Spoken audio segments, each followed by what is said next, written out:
Le chef du Parti conservateur canadien a récemment déclaré que le pays devait reconsidérer ses relations avec la Chine.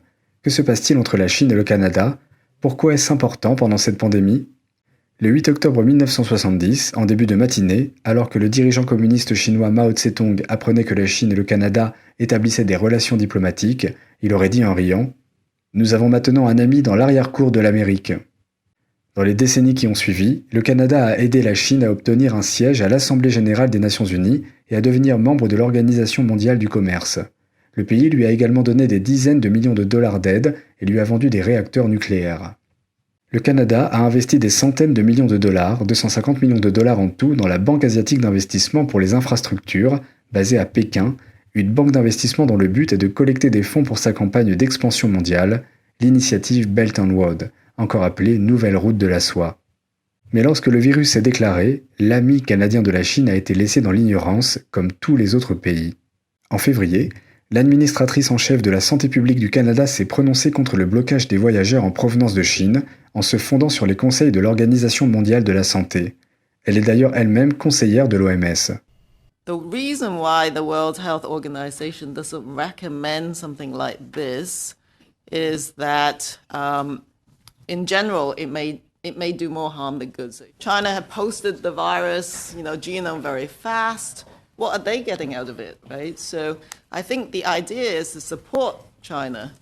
Il semble raisonnable de penser qu'au début de l'épidémie, les responsables de la santé mondiale comme TAM n'étaient pas conscients de l'influence de la Chine sur l'OMS, même si peu de pays le nient aujourd'hui.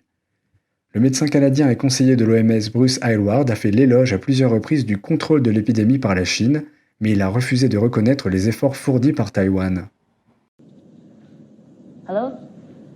I'm sorry, I couldn't hear your question. Okay, yeah, let me repeat the question. No, that's okay. Let's move to another one then. Right, because I'm actually curious on talking about Taiwan as well, on Taiwan's case.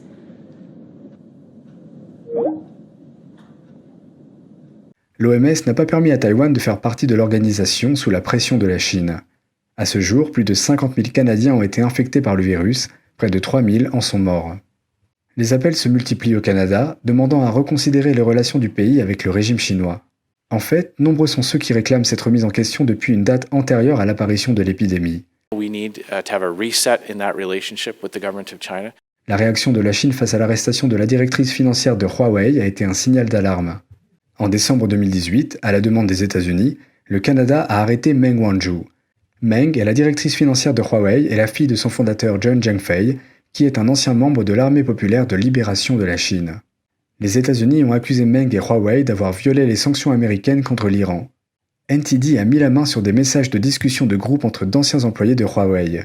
L'un d'entre eux disait qu'il pouvait prouver que Huawei vendait des produits à l'Iran en violation des sanctions américaines. L'employé a ensuite été arrêté par la police chinoise. Juste après l'arrestation de Meng, la Chine a arrêté 2 citoyens canadiens, Michael Kovrig et Michael Spavor, un ancien diplomate et un homme d'affaires. L'incident a été considéré comme étant des représailles suite à l'arrestation de Meng.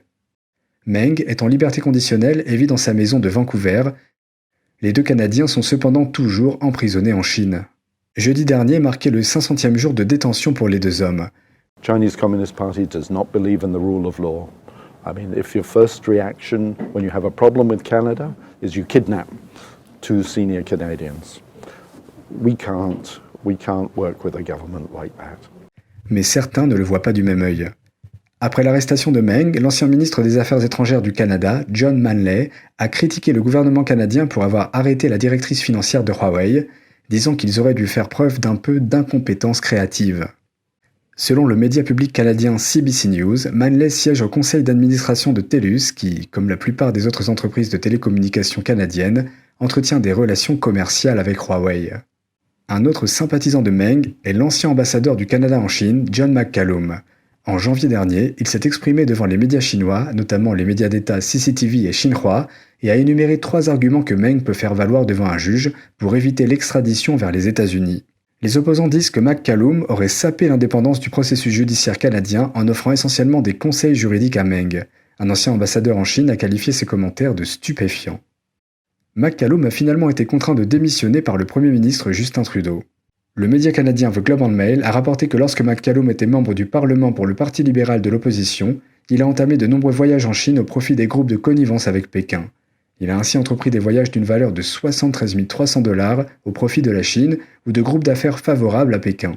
The whole story of John McCallum ought to be a warning to Canadian politicians and the Canadian government that they have to be very careful in how they deal with the Chinese Communist Party government in Beijing and the people who they appoint to important positions in that relationship.